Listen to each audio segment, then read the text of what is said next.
Hello, and welcome to September's On The Mark. I'm Kimberly Dunman. And I'm Chris Loving. This month we'll take a crash course on SAP with a group of new hires. We'll then take a look at a new conference designed to improve performance.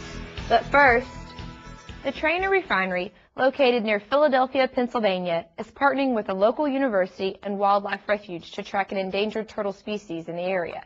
Here's Bill Tyson, Trainer's Community Relations Coordinator, to tell us more about the project. The John Heinz Wildlife Refuge is an oasis of nature located just 6 miles from the Trainer Refinery and adjacent to busy Interstate 95 and the Philadelphia International Airport. It provides a great opportunity for the refinery to partner on environmental education projects. And when we were asked to support a project to research red-bellied turtles here at Heinz, we were quick to be a part of it. Well, as quick as you can be when turtles are involved. This is an exciting place. We have 1,200 acres of the largest freshwater tidal marsh in the state of Pennsylvania, protected as part of your National Wildlife Refuge system. Here is home to more than 300 species of birds, 80 of which nest here, many types of mammals and reptiles, amphibians and butterflies and wildflowers. We manage the area for public use, for wildlife-oriented recreation, as well as environmental education and enhancement and protection of the tidal marsh and the other habitat here in southeast Pennsylvania. It's a great place to come and enjoy nature and see wildlife, explore the trails, and check out the visitor center here. We're working here at John Heinz National Wildlife Refuge to track the home range of red-bellied turtles. Red-bellied turtles are threatened in Pennsylvania, which means that they are listed as a species of special concern. And ConocoPhillips is helping us out. They helped put up a solar panel. They brought out a whole fleet of trucks and all sorts of wonderful guys to mount the solar panel and all the radio tracking equipment up on a utility pole, which there's no way I could have got up there at all. The red-bellied turtles, what we're looking at is their home range. So their home range is the size that they travel to within a year.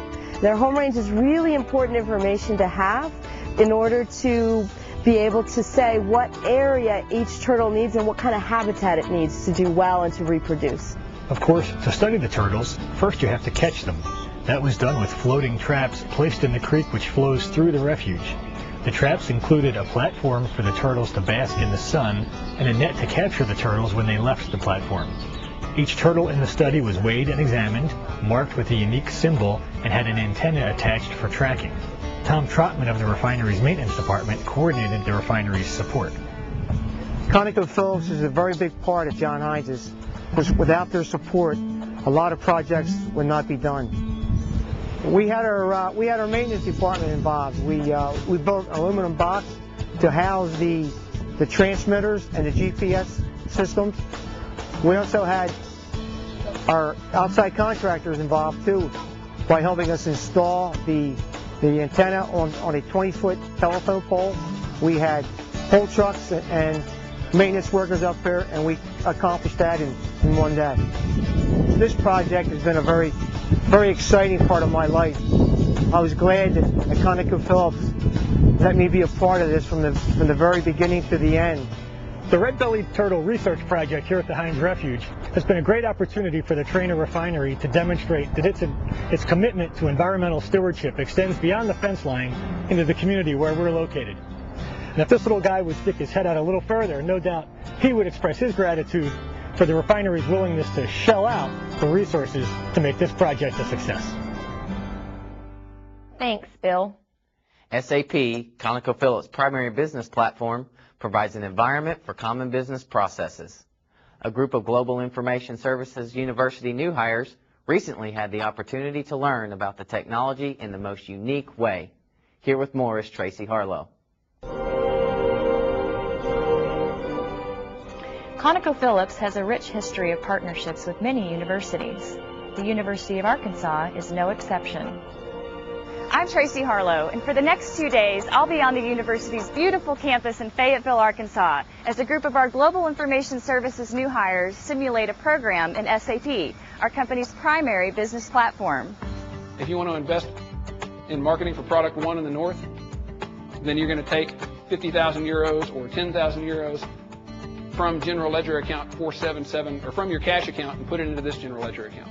Yeah, I think some of the ways that most of us use SAP is when we capture our time, and we use the CATS system to capture our time management system. If we're using expense reports and using the travel and expense report system, we might be using it to approve requisitions if we're purchasing something. So a lot of the day-to-day type activities that we all do in our normal work, we'll be using SAP, and a lot of times we don't even know that we're using it. The task at hand for our new hires is to use SAP's Enterprise Resource Planning program to make and sell cereal. The team that makes the most money wins. You're going to assign it to a cost center that's tied to quarter one because you're marketing for that quarter. Any marketing done during a quarter does not carry over to subsequent quarters, and if you put in the wrong cost center, you're marketing to the wrong quarter. I'm actually very excited. I've never had any SAP training, so it was really neat to get in and kind of see. I'm a really competitive person, and so I'm really glad that our team will be competing, and I'm really glad it's just for fun. And you've got a kilogram's worth of raw materials in a half kilo box. So customers see that as a half kilo. You're spilling stuff all over the floor. Your production facility is a mess. Wait, so how did that even happen? Like, what's wrong here? So I've had the opportunity now through what we're doing here within GIS to work more closely with the University of Arkansas. We've recruited an awful lot of students from there over the past 5 years, both in the intern program as well as new hires, and have had great success. We've had great people coming over from over there that have fit in very well with our culture. So once the next quarter starts, you'll actually see bigger differences, and this will be kind of your quarterly numbers and what the change is in the quarter. Oh, they're doing great. We did some training yesterday afternoon, and they had not seen this before, so by the evening they were starting to get excited, and this morning at breakfast they actually met as teams, and we're going over strategies for the competition today. We are producing. Do you have any inventory out there yet? Yep. All of the supervisors, managers that have been working with us over the last 8 weeks, as we've been learning about upstream, downstream, commercial, corporate sides of the business, each come away saying, wow, what an exceptional group of young men and women. They are engaged, they're excited about learning, and they bring a lot of energy to our company. And one of the things that we're excited about is we know they're going to be able to give value back quickly to GIS, and that's something we're really excited about. Woo! We now have 2 teams in the black. Team E had a huge swing, and they are now 821,000 euros in the black. But this is an opportunity for them to learn more about SAP earlier in their career, and more importantly, I think, is to understand the business process aspect. More than just understanding the system, but understanding the processes and how those processes work. And we think this will do a good job of that, and probably more importantly, do it in a fun environment where they can enjoy that learning experience, which, as we all know, helps to enhance that learning experience for those people. It's tough to run a business, and this simulation is a realistic reflection of how difficult it really is.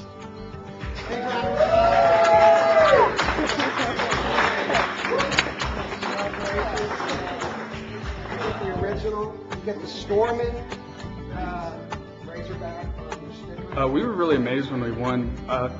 We kind of hedged the cereal markets and bought a lot of our commodities before the price shot up on them. So we knew we'd kind of be running in behind, but we had $600,000 of retained earnings going into the fourth quarter, and the team that was in front of us had $1.6 million in retained earnings, and we thought, oh, this is going to be close. If they're keeping on their same average of $500,000 to $800,000 a quarter, we just made almost $2 million, almost $2.5 million this quarter. We're making a run for it, but if they improve their business at all, then, probably not going to catch up. And popped up on the screen, we were 85,000 euros ahead of them, and we were shocked. Initially, we really looked at it and we're just like, is that really us? Is that team one? And it was, so I don't know, it worked out, and we pulled through.